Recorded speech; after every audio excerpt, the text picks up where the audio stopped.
አልፈቅድልህም።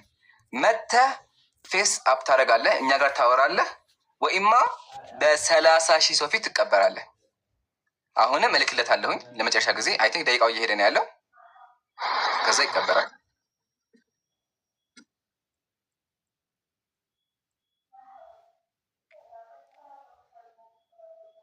እሺ አሁንም የለም ያጀማ። ይሄንም ስክሪንሾት አደርገዋለሁ። አሁንም እየላከኝ ነው እንዳይል ስክሪንሾት አደርገዋለሁ። የለም አሁንም የለም። ላሳያችሁ። ዘግቶታል። ክፈት በሉት። ኦርቶዶክሳውያን ክፈት በሉ። ያው አሁንም ተመልከቱ።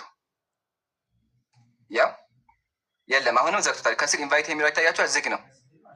ኦርቶዶክሳውያን ዲያቆናችሁን ከቤት ውጣ በሉት። ሰዓቱ እየሄደበት ነው ያለው። ከአንድ ደቂቃ በኋላ በደንብ አዳምጡኝ። ከአንድ ደቂቃ በኋላ ለዘላለም ዓለሙ የውይይት ጥሪ ቢያቀርብ ማንም አይቀበለውም። እደግመዋለሁ። ዛሬ መጥቶ ፌስ አፕ ካደረገ እኛ ጋር ካላወራ ለዘላለም ዓለሙ ዲቤት ሊያደርግ አይችልም። እኛ ጋር መጥቶ ገስት ላይ አዳምጡኝ፣ ገስት ላይ ኮሜንት ላይ ጽፎ እንዲማር ነው የምናደርገው። 40 ሰከንድ ነው የቀረው። 40 ሰከንድ ነው የቀረው። ታዘቡላችሁ። ሪከርድ አድርጉልኝ። ዲያቆኑ ምን ያክል እንደፈረን ሪከርድ አድርጉልኝ። ሪከርድ አድርጉላችሁ። ይሄን ያልናችሁ ቤታቸውን ዘግተው ይንበጠረቃሉ፣ እንደፈለገው ያወራሉ። ኑና ቃል በቃል አውሩ ሲባሉ አያወሩ። እነሱ የሚመቻቸው የማያውቅ ሰው ያስገቡና ፖለቲክስ መስራት እንዳልኳችሁ ቅድም ቢዝነሳቸው ነው። ስለዚህ ቢዝነሳቸው ስለሆነ የማያውቅ እያስገቡ ብር ለማግኘት ብለው እንደዛ የሚያደርጉት ሰው ያስገባሉ። የማያውቅ ሰው ከዛ ይሳደቡና ተሳድበው ያወርዳሉ። እኔ ስድብህን ችዬ ባይ ዘ ዌይ ተሳዳቢ እንደሆን እናውቃለን። ስድቡን ችለን ና ነው እንባያለ። ሰዓቱ እያለቀ ነው እያለቀ ነው እያለቀ ነው። 4 ነጥብ ዘቀን። ከዚህ በኋላ ሙስሊሞች አዳምጡልኝ፣ እድሉ አልቋል። ኢቭን አሁን ራሱ ቢልክ አልቀበለውም። 4 ነጥብ። አላሁ አክበር አላሁ አክበር አላሁ አክበር። አልሐምዱሊላሂ ረቢል ዓለሚን አልሐምዱሊላሂ ረቢል ዓለሚን። ለዓለማቱ ጌታ ምስጋና ይገባው። ሙስሊሞች አይታችኋል ምን ያክል ፈሪ እንደሆነ። ክርስቲያን ዲያቆናት ታዘቡ። አጭበርባሪ ዲያቆናችሁ እኛ ጋር መጥቶ ሊያወራ አልቻለም፣ ዘግተናል። አሁን ፋይል አለ ያልኳችሁን እያንዳንዱ ስለሱ የወጣውን መረጃ እናሳያለን። ቤተክርስቲያኑ ያወጣችሁ መግለጫ አለ። ቤተክርስቲያን ያወጣችሁ መግለጫ አለ። ቄሶች ያወጡት መግለጫ አለ። ኢቭን ጓደኞቹ ስለ ብር ምን እንደሚያደርግ ያወጡት መረጃ አለ።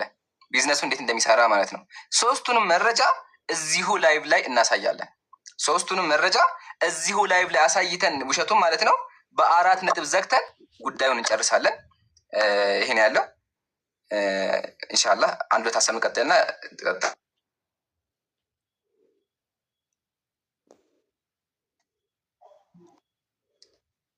ኦኬ ሳሪ አይ ቲንክ አመጨው።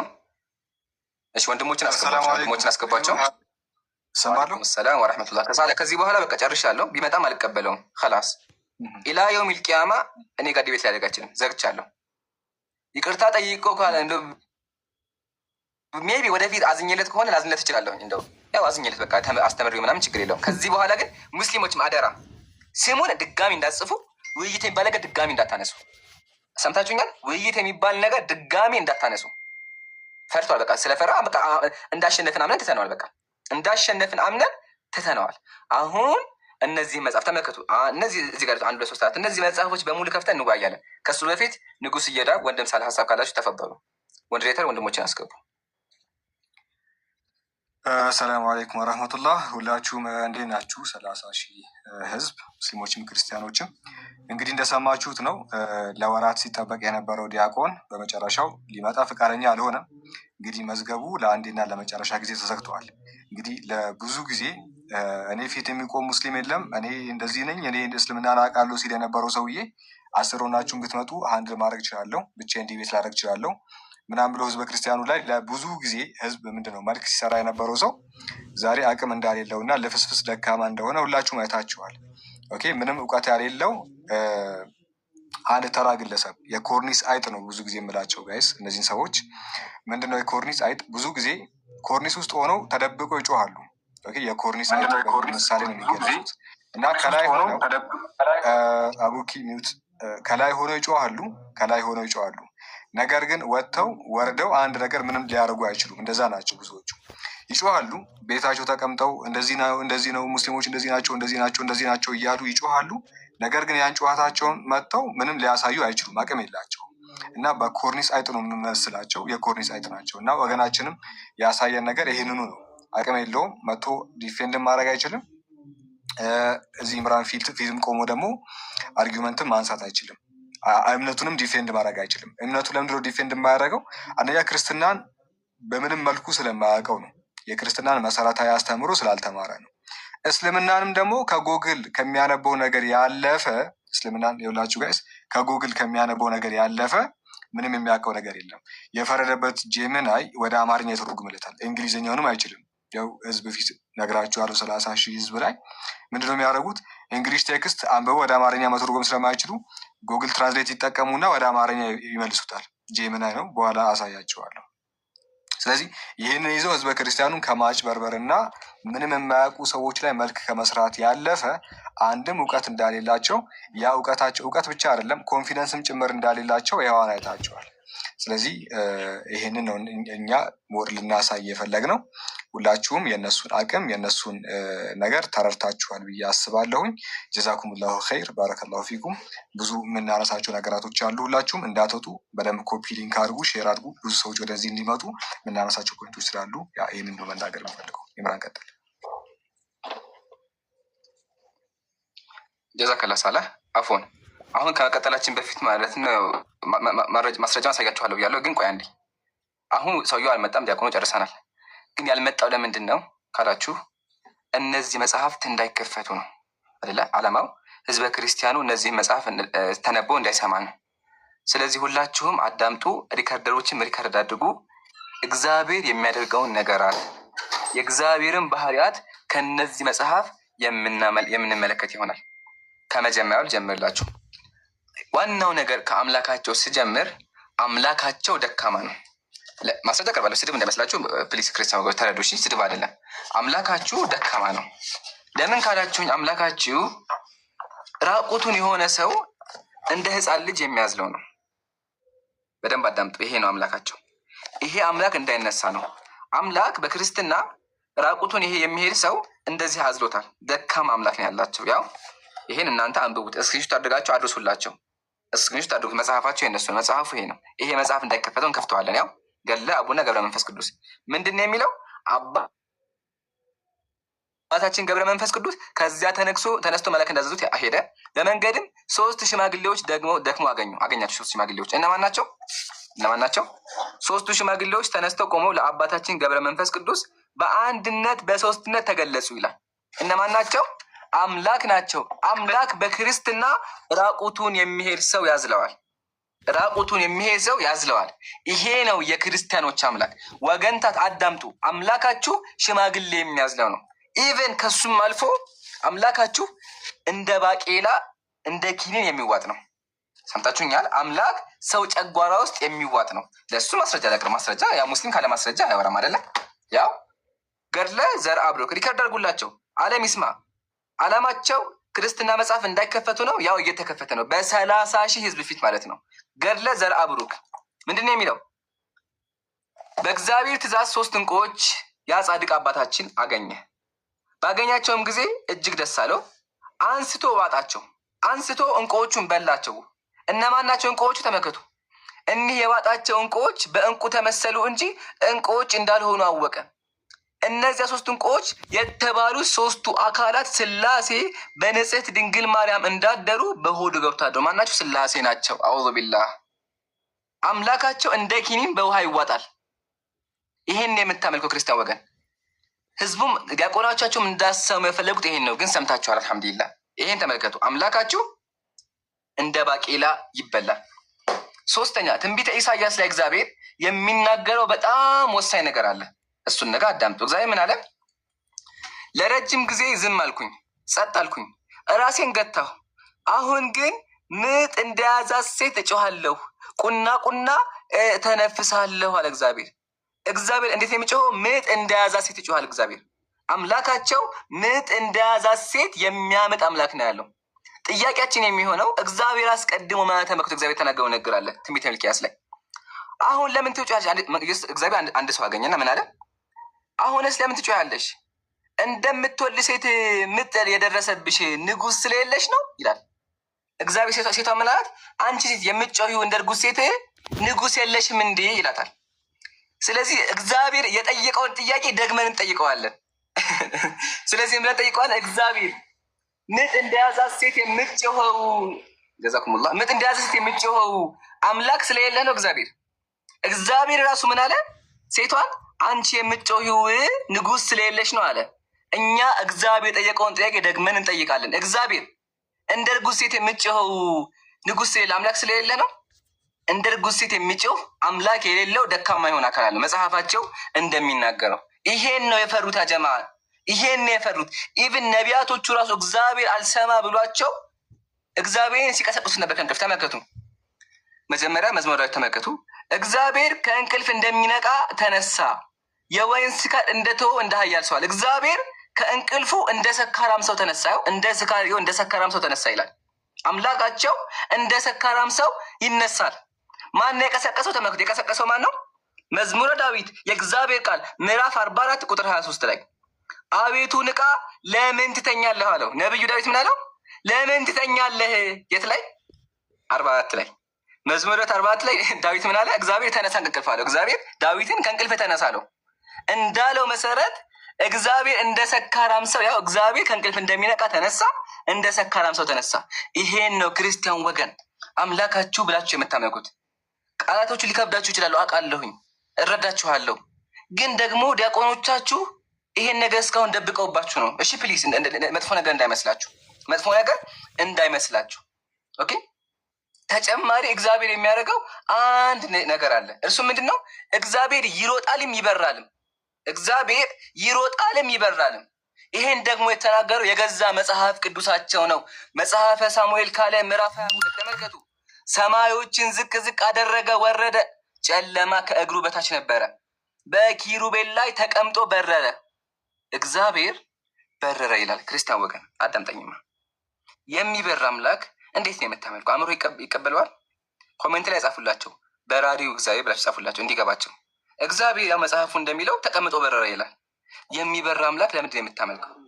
ይሄን ሁሉም ሰው መጠየቅ፣ ከዚህ በኋላ ሁሉም ሰው ይሄን ጥያቄ መጠየቅ አለበት። በራሪ እግዚአብሔር እንዴት ይመለካል? ያውም መልአክ ላይ ሆኖ ተቀምጦ በረረ የሚለው ተቀምጦ የሚበር አምላክ እንዴት ነው አምላክ የሚሆነው? ይሄ ደግሞ እንዳይክዱት መጽሐፍ ቅዱሳቸው ነው። መጽሐፍ ቅዱስ መጽሐፈ ሳሙኤል ካለ ነው እግዚአብሔር በረረ የሚለው። የሚበር አምላክ ሱብሃንአላህ፣ አምላክ በረረ ሲባል በጣም ይገርማል። ከዚህም አልፎ እግዚአብሔር ሰዎች ጋር እደባደባለሁ ይላል። እግዚአብሔር ሰዎች ጋር እደባደባለሁ። ተመልከቱ፣ ልጇ እንደተነጠቀበት ድብ እገጥማለሁኝ፣ የልባቸውን ስብ እቀዳለሁኝ፣ በዚያም እንደ አንበሳ እበላቸዋለሁ። እግዚአብሔር ምን አለ? እንደ አንበሳ እበላቸዋለሁ አለ። እግዚአብሔር ይበላቸዋል። እሺ ችግር የለን፣ ይህን ባላየን እንለፈው። ግን እግዚአብሔር ምግብ በልቶ ያውቃል? እንዲያጀማ በደንብ ያውቃል። ያውም ደግሞ በጣም ብዙ ምግብ። ላሳያችሁ፣ እሱ መሰጀ ላውጣላችሁ። አንዴ ታገሱ። ያ ተመልከቱ፣ ሰይፈ ስላሴ ሰይፈ መለኮት። ያጀማ አዳምጡኛ። እግዚአብሔር አስካሪ መጠጥ ጠጥቷል፣ ዳቦ እንጀራ በልቷል። መጽሐፉን ያለው። እሺ ሀባይቢ መጽሐፉን ያለው እንዳይደበራችሁ ፕሊስ ፕሊስ ባካችሁ። እሺ ስናገር መጽሐፉ የሚለውን የምናገረው በማስረጃ፣ ካለ ማስረጃ አላወራም። ያው ሰይፈ ስላሴ ሰይፈ መለኮት እንክፈተው አንዴ። ያ እንደዚህ ይላል፣ ተከታተሉ ከኔ ጋር። በሶስተኛው ቀን አጋዕዝተ ዓለም ስላሴ የአብርሃምን የልቦና ቆራጥነት አይተው የሰይጣንን ተንኮል አይተው ወደ አብርሃም ቤት ሄዱ። የክርስቲያኖች ሶስቱ አምላኮቻቸው ወደ አብርሃም ቤት ሄዱ። የመጀመሪያ ጥያቄያችን ክርስቲያን ወገን እንዴት ብለን ሶስት አምላክ የምታመልከው? ይሄ የመጀመሪያ ጥያቄ ነው። ወደ አብርሃም ቤት ከሄዱ በኋላ ምን አደረጉ? አብርሃም በደጁ ተቀመጠ። በተመለከተ ጊዜ ወደ ቤቱ እየሮጠ ገብቶ ለሚስቱ እንዲህ አላት፣ እህቴ ሳራ ሆይ እነሆ የከበሩ አረጋውያን 3 እንግዶች መጥተዋል። እንግዲህ ፈጥነሽ እንጀራ ቁጠሩልኝ፣ ቁጠሩ ኮሜንት ላይ እንጀራ ወጡን፣ ጥሩውን ጠላ፣ እንጀራ ወጥ ጠላ፣ መልካሙን ጠጅ አዘጋጅ፣ እኔም የወይን ፍሪዳ አርዳለሁኝ አለ። እንጀራ ወጥ ጠላ ጠጅ፣ በጣም ብዙ ምግብ ነው። ተመልከቱ አለ። ሳራ ሚስቱም እሺ ጌታዬ እንዳልከኝ ያደርጋለሁ አለች።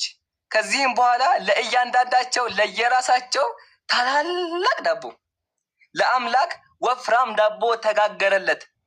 ጠላው ጠጁ አለ፣ ዳቦም ተጋገረ። ያው ታላላቅ ዳቦ ያው ጠጅ፣ እዚህ ጋር ጠጅ ቃል በቃል ስድብ አይደለም፣ መጽሐፋችሁ ነው። ጠጅ ነው አምላካችሁ። ጠጅ ተቷ ጠጅ፣ ያው ጠጅ የሚጠጣ አምላክ ያለች። ትቀጥል። እሺ በዚያ ጊዜ የአብን እግር ማጠብ ጀመረ። አብን ካጠበ በኋላ ወልድን መንፈስ ቅዱስን ታጥቦ አገኛቸው። አምላክ እግሩን ታጠበ። ከዛ በዛ ጊዜ ማዕዱን በገበታ ሰርቶ ወይኑን በማድጋ ቀርቶ አቀረበላቸው። እስኪ ጠግቡ ድረስ በሉ። ሱብሃንአላህ። ነዑዙ ቢላህ። ክርስቲያን ወገን አየህ፣ አምላክ የምትለው አካል ምን እያደረገ ነው ያለው? እየበላ ነው ያለው። ጠጅ የሚጠጣ አምላክ፣ ዳቦ የሚበላ አምላክ። ነዑዙ ቢላህ። እነዚህ ናቸው። እነዚህን የምታመልከው እንደ አምላክ የምታያቸው አካላት ደግሞ ምን እያደረጉ ነው ያሉት? አስካሪ መጠጥ እየጠጡ ነው ያሉት። አስካሪ መጠጥ የሚጠጣን አምላክ እንዴት ነው የምትከተለው ወገኔ? ያው መጽሐፉ ነው ያለው። ፕሊስ እባካችሁ ንቁ።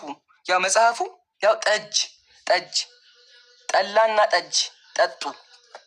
ያው መጽሐፍ ገዝተን የምናወራችሁ፣ መጽሐፍ ይዘን የምናወራችሁ ይሄን ነው አምላካችሁ ላይ የምታመልኩት። አንደኛ ሰማይ ላይ ወጥቶ የሚበር፣ ሁለተኛ እንደ ማንኛውም ሰው እስኪጠግብ የሚበላ ጠላ ጠጅ ሁሉም ነገር ትልቅ ዳቦ የሚበላ አምላክ ነው ያላችሁ። ነዑዙ ቢላህ። በጣም የሚገርመኝ ነገር ደግሞ መሰላችሁ፣ ሴቶችን ባሌ ብለሽ ጥሪኝ ይላል እግዚአብሔር። ሴቶችን ባሌ በይኝ ይላቸዋል። ትንቢተ ኢሳይያስ ምዕራፍ 54 ፈጣሪሽ ባልሽ ነው ስሙም የሰራዊት ጌታ እግዚአብሔር ነው ይላል። ፈጣሪዋ ምኗ ነው? ባልዋ ነው። ስለዚህ እግዚአብሔር ለሴቶች ባላቸው ነው። በዚያ ቀን ባሌ ብለሽ ጥሪኝ፣ እግዚአብሔር ባሌ ብለሽ ጥሪኝ ሴቶችን ያዛል። ይሄ አምላክ ክርስቲያን ወገኖች እንዴት ነው አምላክ ሊባል የሚችለው? ከዚህ ሁላ ደግሞ የሚገርመኝ እንደው ይብላ ከፈለገ ይብራ፣ ችግር የለብኝም። ከዚህ ሁላ የሚገርመኝ ነገር ደግሞ ሰይጣን አምላኩ ነው። ሰይጣን ያዘዋል። ማስረጃ አሁን መጽሐፍ ቅዱስ መጽሐፈ ኢዮብ ምዕራፍ 2 እራሱ መጽሐፍ ቅዱስ ተመልከቱ።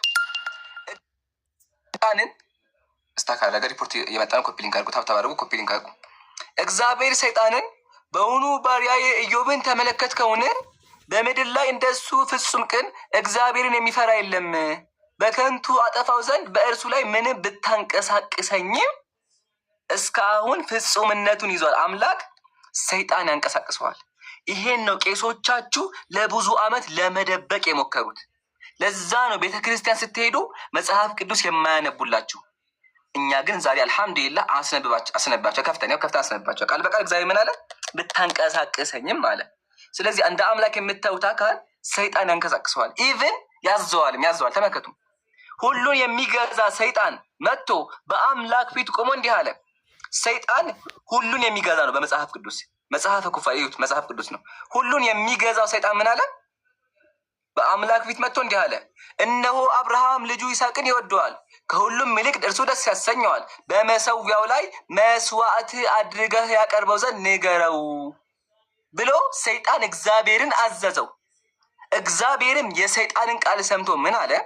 ዘፍጥረት ምዕራፍ 22 ላይ ከእነዚህ ነገሮች በኋላ እግዚአብሔር አብርሃምን ፈተነው፣ እንዲህም አለው፣ አብርሃም ሆይ። አብርሃምም እነሆ አለሁ አለ። የምትወደው አንድ ልጅህን ይስሐቅን ይዘህ ወደ ሞሪያ ሂድ፣ ከዛ በዚያ መስዋዕት አድርገህ ሰዋው አለው። ሱብሃንአላህ። ነዑዙ ቢላህ። ሰይጣን የሚያዘው አምላክ። ንቃ ክርስቲያን ወገን። ሸውደውሃል፣ አጭበርብረውሃል። አምላክ የምትለው አካል ያው ቃል በቃል ሰይጣን ያዘዘውን፣ ሁሉን የሚገዛ ሰይጣን ያዘዘውን ቃል በቃል መጥቶ እየተገበረ ነው ያለው። ውሸት እንዳይመስላችሁ ምን ታደርጋላችሁ? መዝግቡ። እሺ መዝግቡ፣ ማስረጃ መዝግቡ። አሁን ይሄ መጽሐፈ ኩፋሌ ምዕራፍ 14 ነው፣ የገዛ መጽሐፍ ቅዱሳችሁ ነው የማነብላችሁ። ይሄን መዝግባችሁ ሂዳችሁ ቤተክርስቲያን መሟገት አለባችሁ። እስከ መቼ ሸውደዋችሁ? የመጨረሻ አንድ ነገር ላሳይና ከዛ በኋላ አቆማለሁ። ያ ጀማዓተል ኸይር፣ እግዚአብሔር ነቢያቶችን ያታላል። እደግመዋለሁ፣ እግዚአብሔር ሰዎችን ያጭበረብራቸዋል። ይሄን የተናገረው ደግሞ ራሱ እግዚአብሔር ነው። ትንቢተ ሕዝቅኤል ምዕራፍ 14 ላይ እግዚአብሔር ምን አለ? ነብዩ ቢታለል ቃልም ቢናገር ያንን ነብይ ያታለልኩት ማነኝ? እኔ እግዚአብሔር ነኝ። እግዚአብሔር ነቢያቶችን ያጭበረብራቸዋል። ቃል በቃል መጽሐፍ ቅዱስ ነው። የሚያጭበረብር አምላክ አውዙ ቢላህ። ክርስቲያን ወገን እየሰማኝ ነው? ነብዩ ቢታለል ቃልም ቢናገር ያንን ነብይ ያታለልኩት እኔ እግዚአብሔር ነኝ አለ። የሚያስቀኝና የሚያሳዝን ነገር ደግሞ ምንድነው? ራሱ አታሎ ራሱ ገሃነም ይከታቸዋል። እጄንም በእርሱ ላይ ዘረጋለሁ ከህዝቤም ከእስራኤል አጠፋዋለሁ አለ። ራሱ አታሎ ከዛ ያርዳቸዋል። ነውዙ ቢላህ ነውዙ ቢላህ ነውዙ ቢላህ። በጣም ብዙ እንደዚህ ጉሎች አሉ። እያንዳንዱን ከፍተን እናሳያለን። እያንዳንዱ እየከፈትን እናሳያለን። ተዘጋጁ። ታብታም አድርጉ፣ ኮፒ ሊንክ አድርጉ። ግን እንዳይበዛባችሁ ይሄን ፕሮሰስ አድርጉና ኢንሻአላህ ወንድሞች ደግሞ ሀሳብ ይስጡና ብዙ እነዚህ ገና እነዚህ አልተከፈቱም። ገና ጀማ አልተከፈተም። እነዚህ በሙሉ ገና ይከፈታሉ። ወንድም ሳላ ሂድበት። ጀዛከላሁ ኸይር ኢምራን። እንግዲህ እጅግ በጣም ደስ የሚሉ አሪፍ አስተማሪ ፖይንቶችን ስለ እግዚአብሔር አንስቶልናል። ለዘመናት ክርስቲያኖቹ ያልሰሙትን የእግዚአብሔርን ባህሪያት በመጽሐፋቸው ሀርድ ኮፒውን እየከፈተ እንግዲህ አሳይቶናል።